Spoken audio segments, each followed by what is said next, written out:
I'm Jen and I'm an alcoholic. I'm discombobulated. So when I met Steve, I think that's a pertinent part of the beginning of this story. I met Steve, we were on a spiritual retreat at a Medoc Mountain, and it was October of this past year, and I had just moved here maybe a couple months before we went. And so I had just moved here from Florida, and it was kind of cold. When I say kinda, I mean we slept outside, and when we woke up in the morning it was like 18 degrees, and it was fabulous. But we were all dressed like it was a winter apocalypse. Like we were like huddled in like multiple layers, and Steve had on a black beanie and this black trench coat type thing, and he had multiple layers on, so he looked a little bigger than he actually is, and someone said it and it just stuck. He looked exactly like Joe Pesci from Home Alone. So the whole trip I walked around just saying, "Hey Joe, what's going on?" And he was like, "Yeah, what's going on?" I have a nickname too. I'm sure you guys will figure that out by the end of this. I have many nicknames. We probably built a few from that trip. But it's an honor to be here tonight.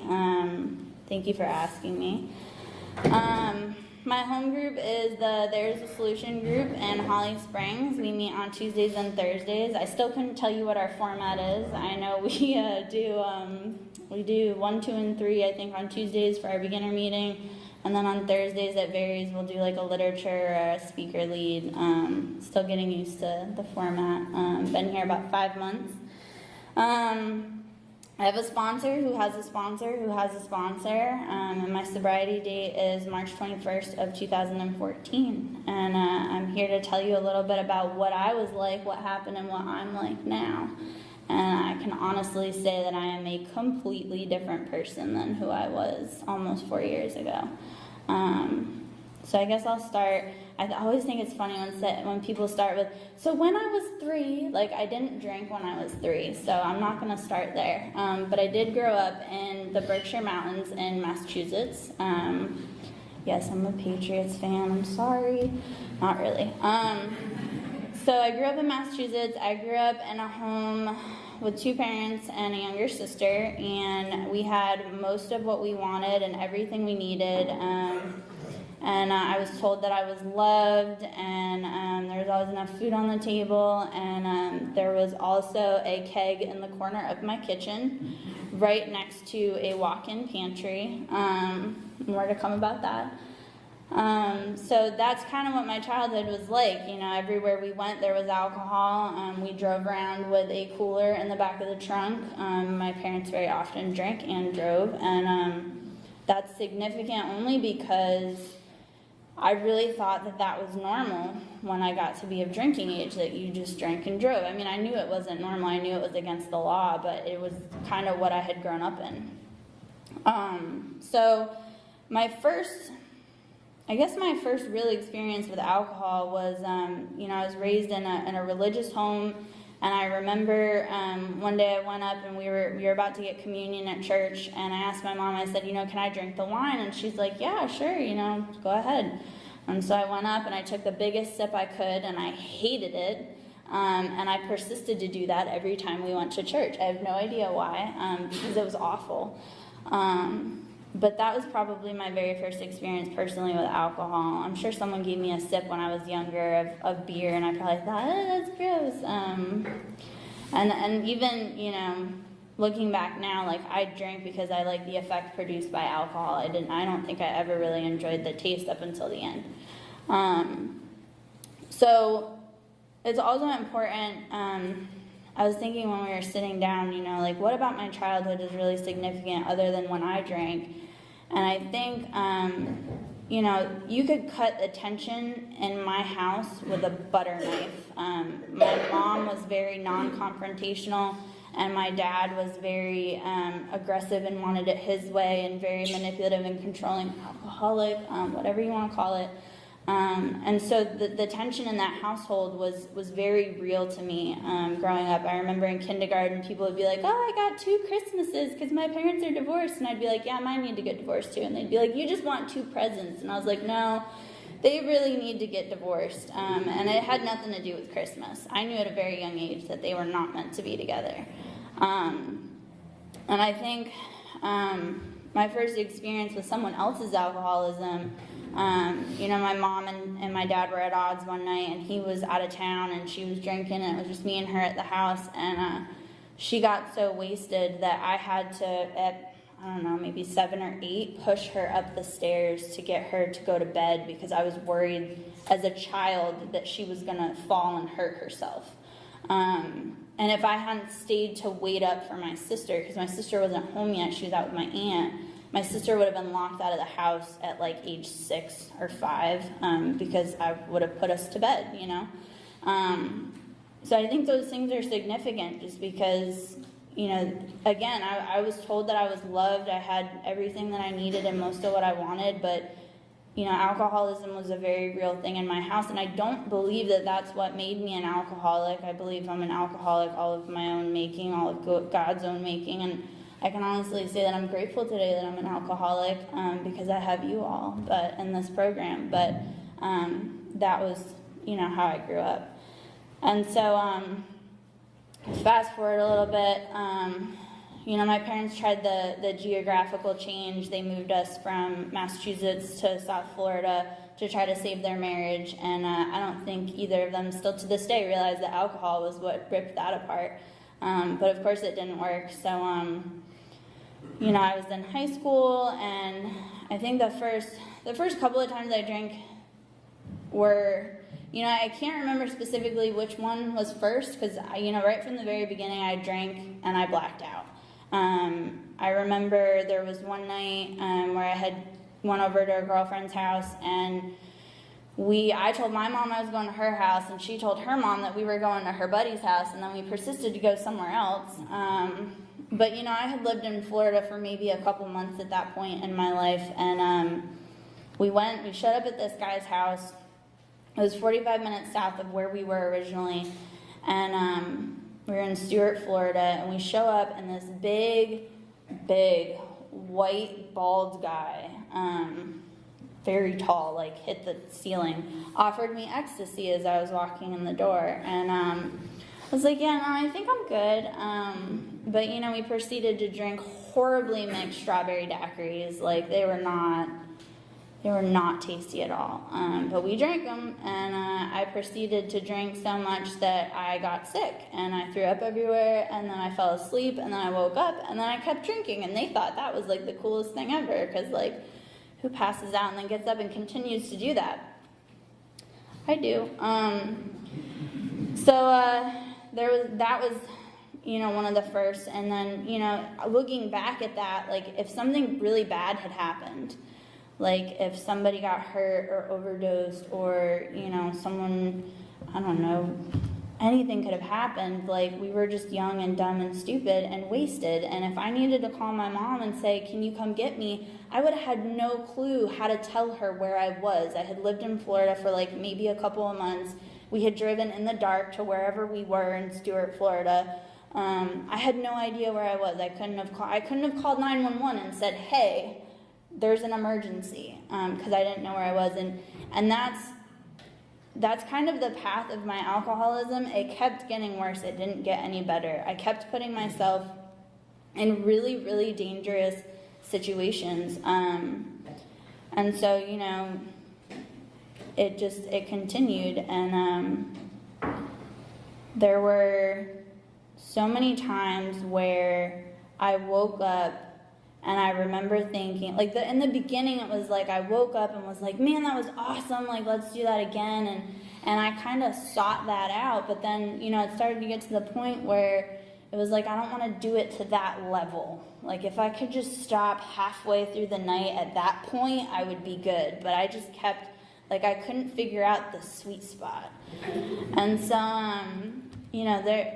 I sought out people that did those kind of things. I remember I have a really close friend that I'm still friends with who lives out in California, and I remember our first interaction in high school was like we had seen each other in class. Somehow I had found out that she liked to drink, And so we would pass each other in the hallway and be like, yeah, man, let's get drunk next weekend. And it like just continued for like months until we actually did it. But like that was very, it was clear that like those were the people that I was gravitating towards. And we eventually did get drunk, and I don't remember. I still don't remember. I think it was homecoming, and we like got Smirnoff Twisted Teas or something from the liquor store, and I don't know how I got wasted on Twisted Teas, but my mom did it successfully a lot, so I guess that's a thing. But yeah, you know, I got older. I was always really motivated to do well in school because that gave me the positive attention that I wanted at home. And I was kind of like the good student, like good kid, like follow the rules, and my sister was the one who was like acting out and hanging out with people that did drugs and like almost getting arrested. So like I really enjoyed like the positive attention that I got from doing well in school. So, you know, fast forward, I'm in high school and my parents split. They split when I was 18, and so that was like the perfect recipe because my mom moved out of the house and my dad was driving truck over the road, so he was gone 3 or 4 weeks out of the month. So I had this huge 3-bedroom house to myself, and I was like 17. And I was waitressing so I could make enough money to buy booze. And I don't remember how we used to get the booze, but I remember I got the booze. And we would shuttle people from, I lived in a gated community in South Florida, and you couldn't just park on the side of the road, which is ridiculous. So we would shuttle people back and forth to the house, and I remember at one point the cop next door put his cop car with the lights on just to like freak us out, like just parked right by the stop sign, because I would kept blowing by the stop sign just in a hurry to get people back and forth to the house so I could hurry up and get drunk. I was telling a story on the way here about how I set the trash on fire one night. I would get really neurotic, and I'd have all these people at my house, and I'd be trying to clean up after them as we were getting wasted, and the drunker I got, the messier they got. And the more I cleaned, but then I would get angry that I had to clean up after them. It was just, I don't know why I did all that to myself. But there was one night, like I would perpetually walk out on the patio, and they would be loud, and I'd be worried that the cops were gonna get called. So I'd walk out on the patio and be like, "Guys, shut up!" Like way louder than that, because there's a mic right here. But they'd be like, "Jen, you're the loudest one out here," and I'd be like, "No." And then one night we had this big ashtray, and I took the ashtray and I dumped it in the trash can. I went back inside and persisted to clean. And apparently I set the trash on fire because the cigarette butts weren't all the way out yet. So yeah, that was wild. I continued to make really, like, it went from house parties and like innocent-ish drinking to, you know, we fast forward, I'm in college, still making good grades, I've got a job, I have the car, my family loves me. I have everything, like on paper, I look good. Like I'm like on my way to building this life that my parents told me that I could have if I went to college and I did all the right things. And I was dying inside. Like I did not understand the point of life. I did not understand why I was so miserable and I had all this stuff. But I continued to put myself in these really wild situations, like being newly relocated to West Palm Beach, and it's 4:30 in the morning, and me and my best friend, who's probably no bigger than me, have a Hispanic guy and a black guy in the back seat who we've never met before. We're driving around West Palm Beach looking for a gas station to get a joint or a blunt to roll some marijuana. Like, eventually they were like, "Jen, are you gonna pick one?" Because I'm like wasted driving through West Palm Beach, and they're like, "You passed 6 gas stations." I'm like, okay.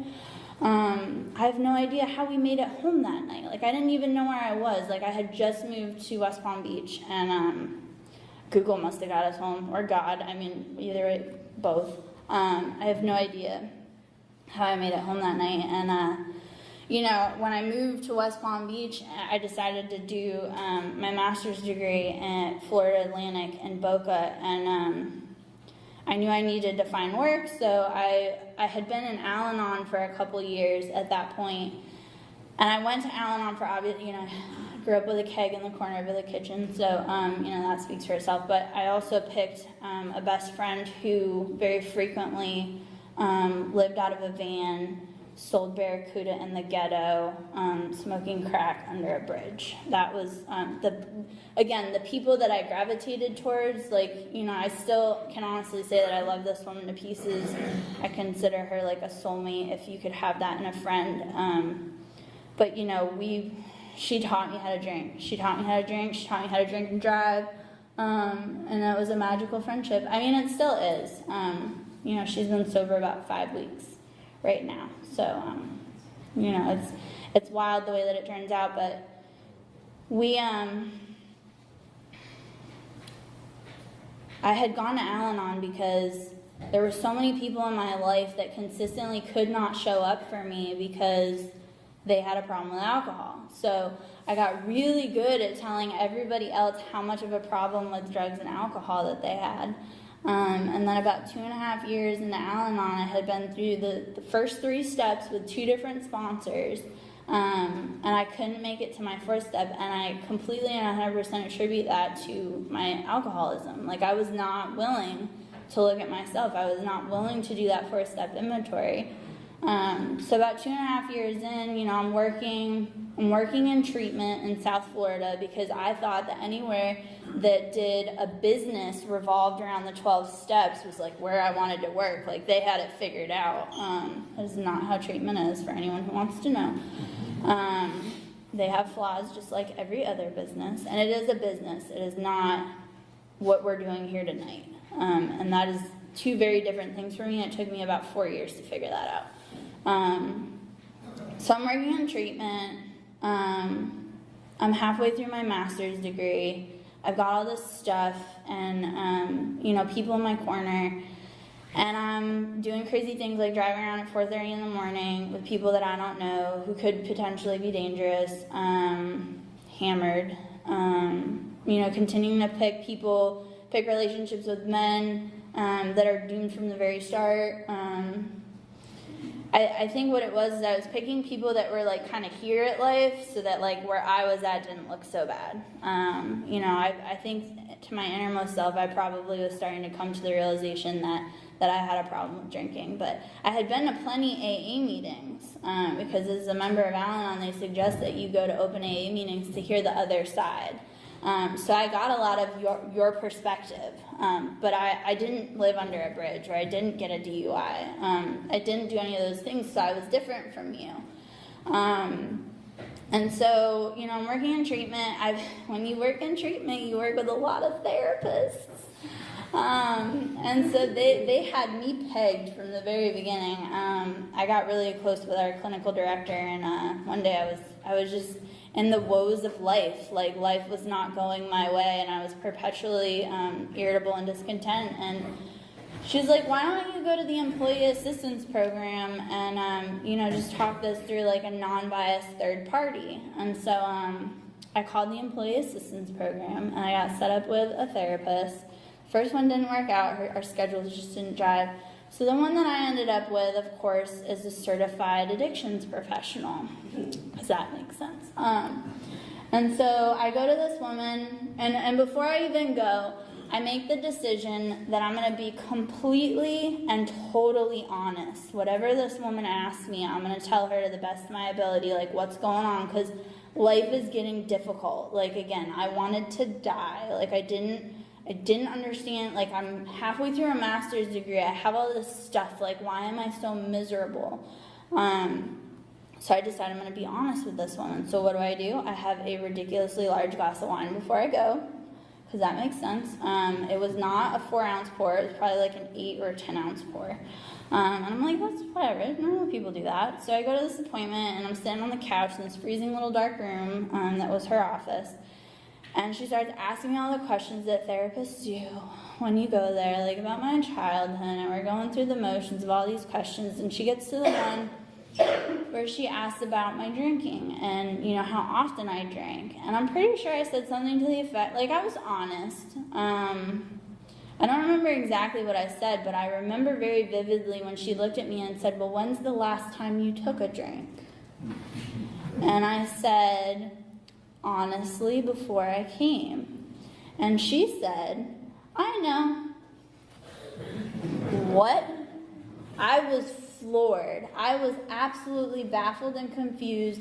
I was sitting in that seat finally that I had seen you all sit in when you got up here and told your story and said, I thought nobody knew.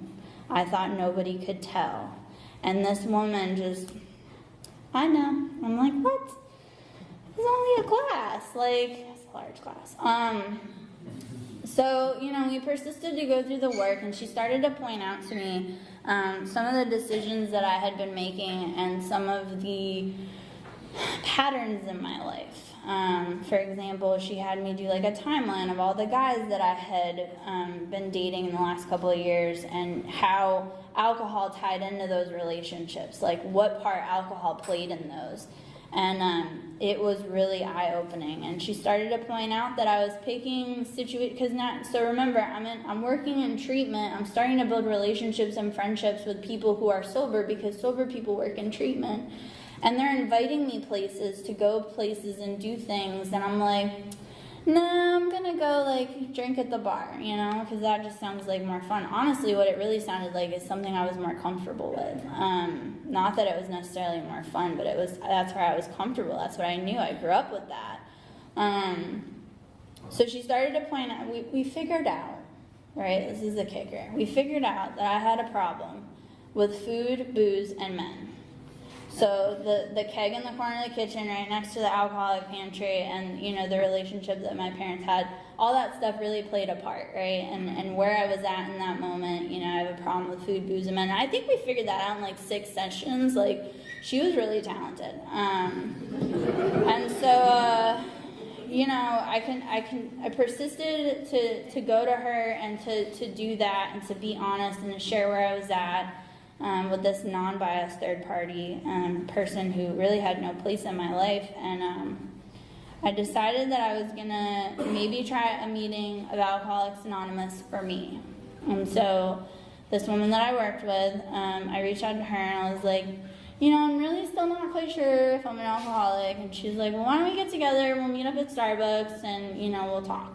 So we meet up at Starbucks and she comes armed with this book, our basic text. The book Alcoholics Anonymous, and she starts reading out of the doctor's opinion.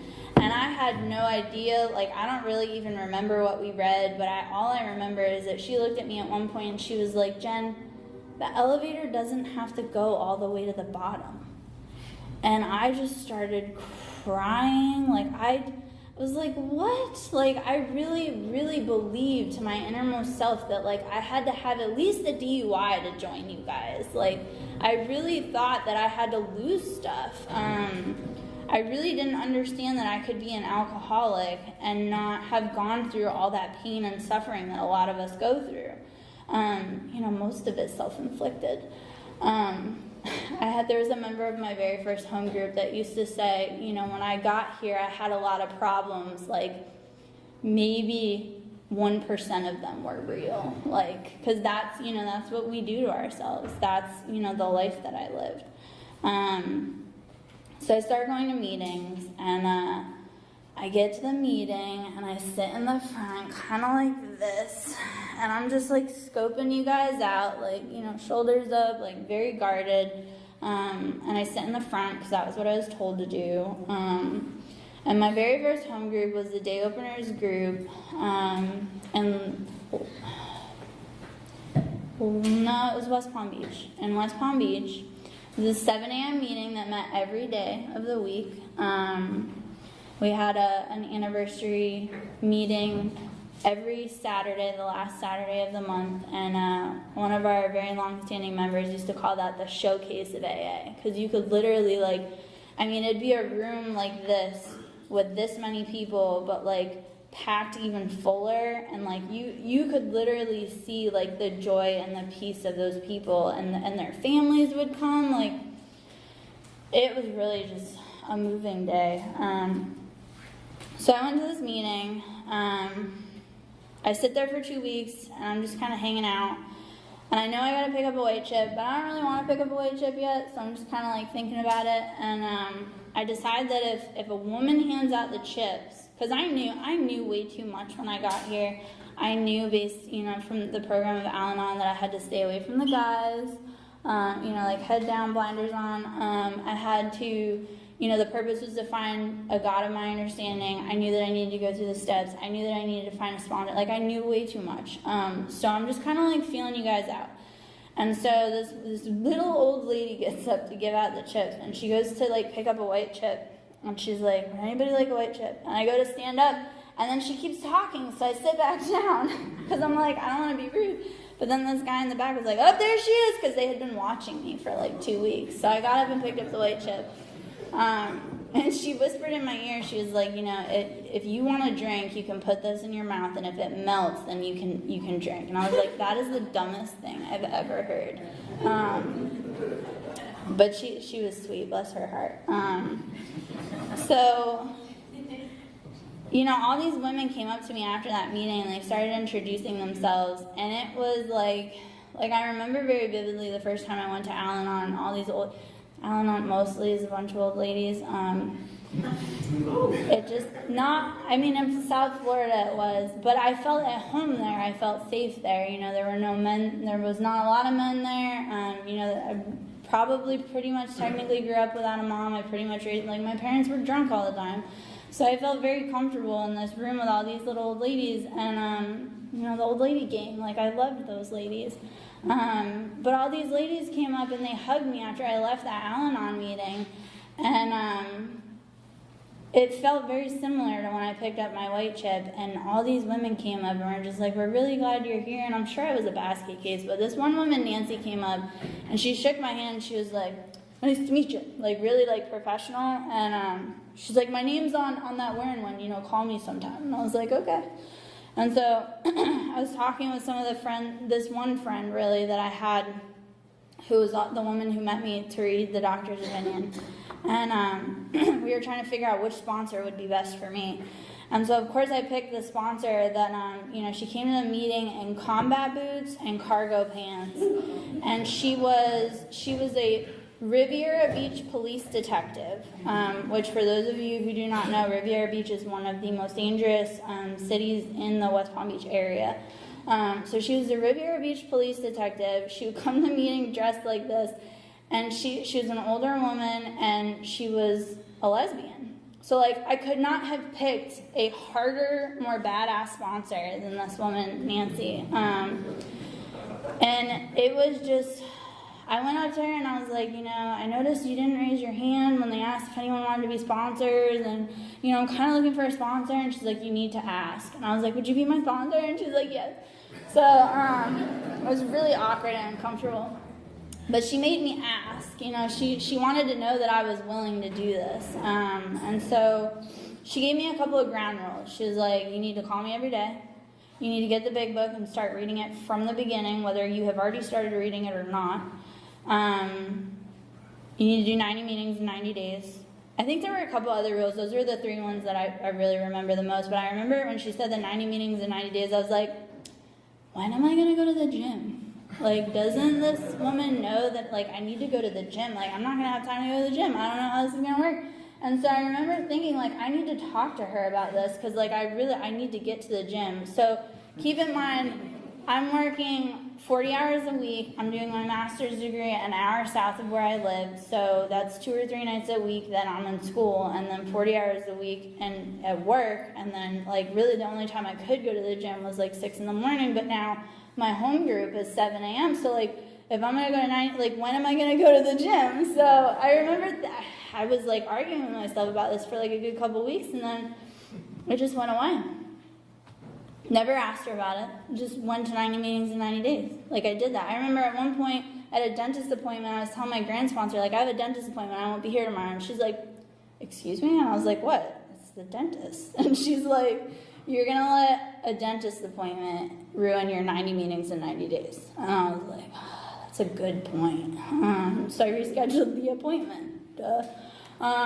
So I needed a lot of help when I got here. I remember it was really interesting. I think at like 6 months sober, I had gotten a library card, and I thought like I had arrived. Like I was like, you know, I figured it out. Like life is good. Like I started getting into books again. I remember coming to my home group and being like, I got it. Like I got a library card. Like, this is great. And I would go to this meeting every day, and we would sit in the smoky room at 7 a.m. because they smoked inside before and after the meeting. And so I had traded this life that I was used to living, where I would go to sit in smoky bars with people and strangers that I didn't know, to sitting in the smoky room at 7 a.m. with all these people that really like had an investment in like my sobriety.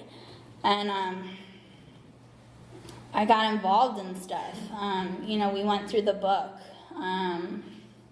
I remember very specifically when we got to the part of the book where I asked, you know, are you willing to go to any lengths? She looked at me and she's like, are you willing to go through to any lengths? And I was like, well, you know, honestly, like, I can't say that I'd jump in front of a bus for this thing, but I think maybe one day I would be willing to do that. And she's like, that works. And I was like, okay, cool. So, like, I just continued to be honest about where I was and what my brain was telling me. And I remember a lot of nights where I'd be home at the couch on a Friday night, and all I could think was, like, they're all out having fun.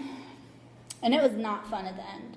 At the end, it was $2.97 bottle of wine from Walmart, because that's what I could afford. And it was drinking alone in my apartment. And that's not fun. But, like, you know, the book talks about these strange mental blank spots, and like that was a very real thing for me in early sobriety. And so I think it was maybe like 3 months in, I'd gone to an Al-Anon convention in Coral Springs, Florida, and this guy got up and he told his story, and he talked about how he was driving, him and his girlfriend at the time, home in a blackout, and he had slammed the car into the back end of a tractor trailer, and he had killed her instantly. And the way that he told his story and the things that he said about how much he drank and drove, like, this guy finished my story. Like, if I had continued drinking, like, that would have been me. And I called my sponsor, and I was just like a complete basket. Yeah, this guy told my story, and like, it was such a hot mess in early sobriety, and I'm so grateful that like I don't have to do that again. And I think that's like a really important message for anyone who's new here, is like you don't have to go through that again.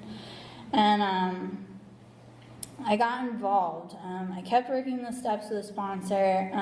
Eventually that sponsor and I kind of fell apart, and so I knew that it was important to find another sponsor. And so I kept seeking what I needed from this program. And you know, I started working with women in the rooms of Alcoholics Anonymous, and that really, you know, it's so funny because, like, you know, when you pick up trash on the side of the road, you feel good about that. When you open the door for an old lady at the grocery store, like, you feel good about that. Like, when you eat right and exercise, you feel good. But like, and like coming here to tell you guys my story, like that feels good. But do I want to do it? Absolutely not. I'm like in my head, like, I don't want to go talk to those guys. And then I get done, and I'm like, those guys are great. Like that's just, it's so strange. Like these strange mental blank spots. You know, I just got to get out of my own way. And so I guess I'll tell the bingo story. So in the last year of sobriety, a lot has happened. I was working in recovery. I got laid off from the treatment center that I was working at in South Florida. I was dating this guy. You know, things were getting kind of serious, and so he moved in because that makes a lot of sense. And he accidentally stepped on the cat and broke her arm, and that was like, I'm pretty sure I never want children. I mean, I pretty much knew that before, but now I'm pretty confident. And so that was like a really hard thing to go through sober. Like, I was really angry. I was angry that I didn't have a job. I was angry that the cat had to go through this stuff. Like, I love that cat. That cat came to me at like 9 months sober. I almost gave her back. My sponsor always said, get a plant first. It's a thing, get a plant first. But that cat just meant that it still means the world to me. I have pictures if anyone wants to see.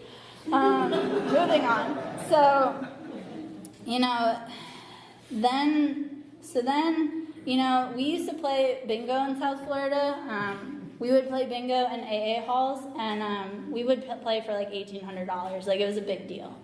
And it was a lot of fellowship and a lot of camaraderie. And one night, me and this guy that I'm dating, we've been dating for a couple months, everything's going really good.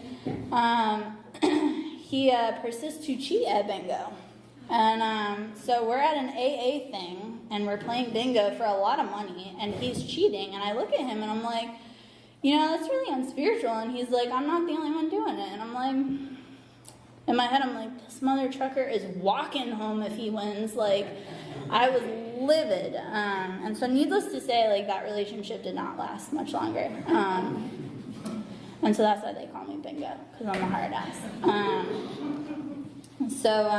You know, I broke up with the guy. This is all in like a 6-month span. So I break up with the guy. Then what happened? So much stuff happened. I'm at that point in my sobriety again where I'm, you know, and it's interesting because since I've been sober a couple 24 hours, it's very rare that I want to pick up a drink when things aren't going my way or the world is not treating me right?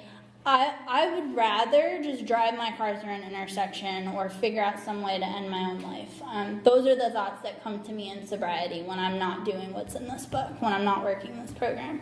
And so, you know, everything that had happened to this point, I'm suicidally depressed. I'm working with a new sponsor. She starts taking me through the book. And my life gets better. And then I get priced out of my apartment. My rent went from $875 to $1,200 a month. And so I moved back in with my mother, who is still very alcoholic. Don't know why I thought that may have changed, but it didn't. I think at one point during that 2-week stint, I was living with my mom again. She came into my room butt naked at 6 a.m. in the morning, and I was like, can I help you? And she just like turned around and walked out the door. I'm like, yeah, I'm going to Dad's. So I moved in with my dad, who has Budweiser paraphernalia and a full bar all over the house. So I'm living with my dad. I'm unemployed again. But I'm sober. Like, there was no, like, yeah, I might have wanted to kill myself at one point during that whole thing, but, like, I'm sober. And that's a miracle. Like, to go through all that stuff and be sober and be pretty okay with life.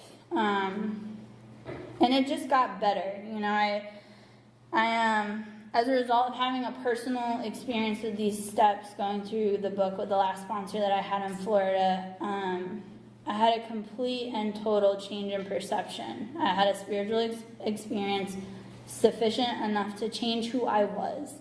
And so I came up here, and I had this really close friend that I knew in my home group, and she used to live in Greensboro area, I think. And so I came up for a week to visit, and I wasn't sure if I wanted to move here yet. And she's like, well, why don't you ask God for a sign?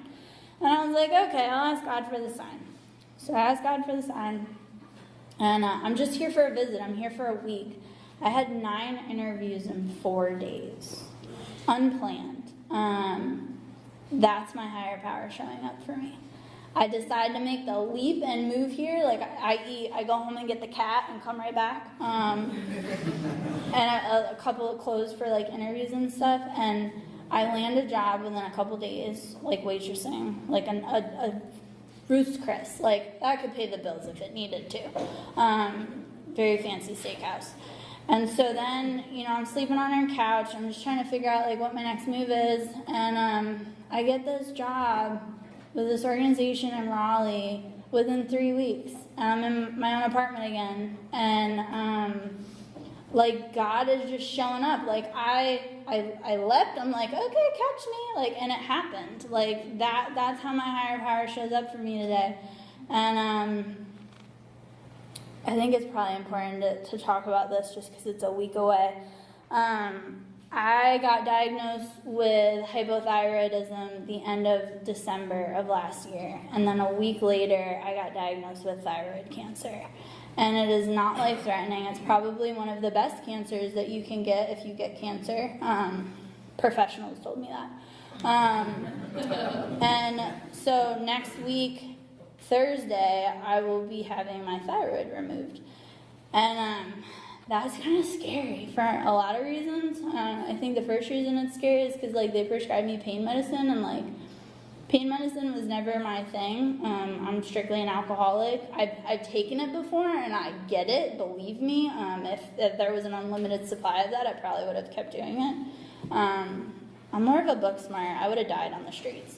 But that's really, really scary. And it's starting to hit that, like, that's real. Like, it's happening, like, next week. And so I need to start doing things and preparing for that. And today my work got me this really cool, like, care basket. And yeah.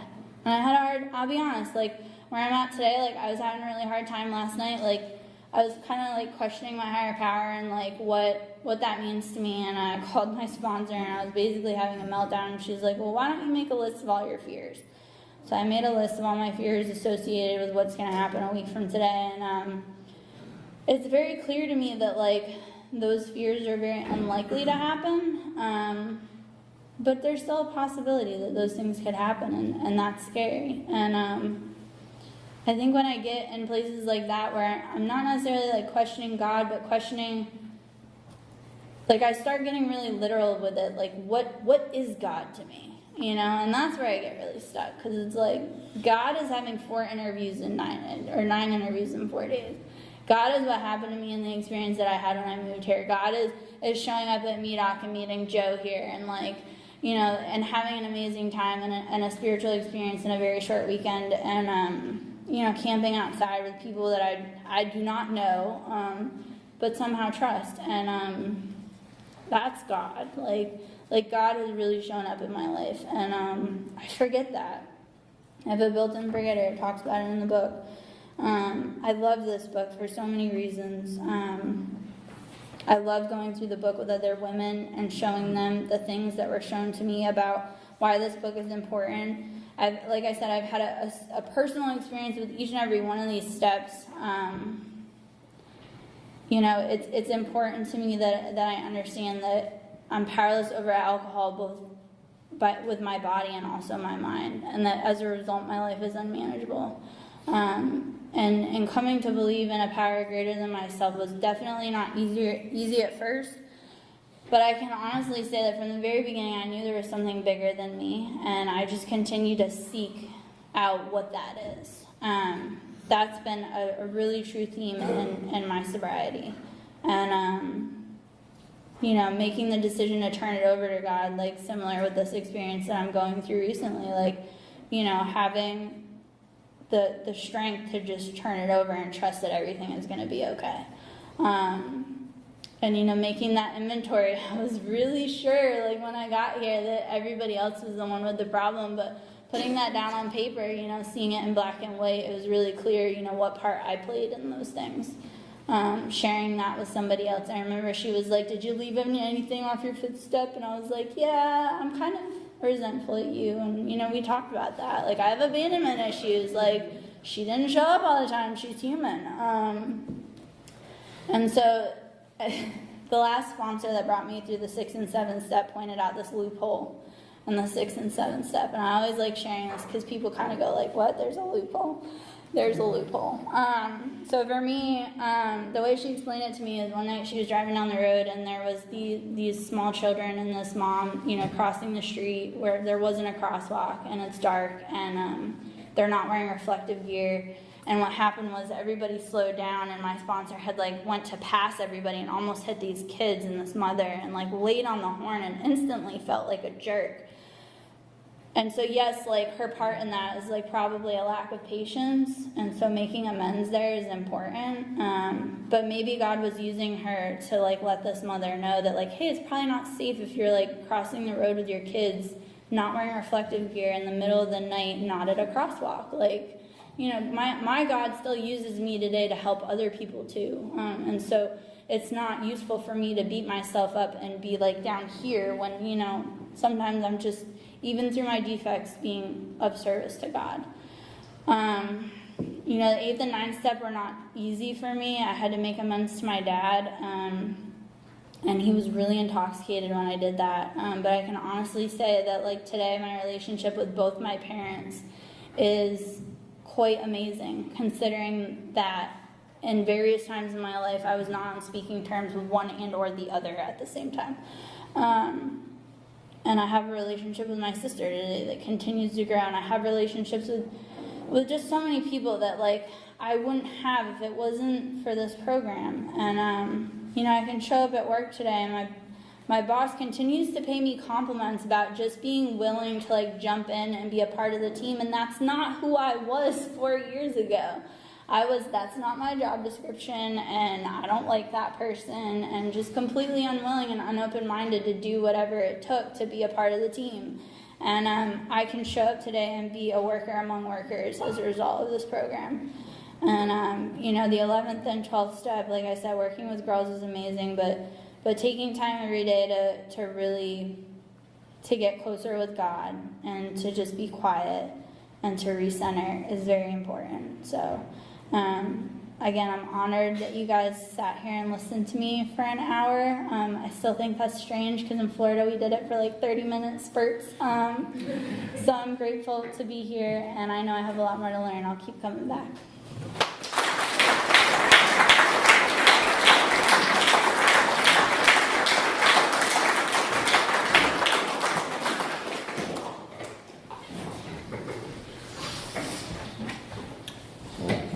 Thank you, Jen. You'll be in our prayers.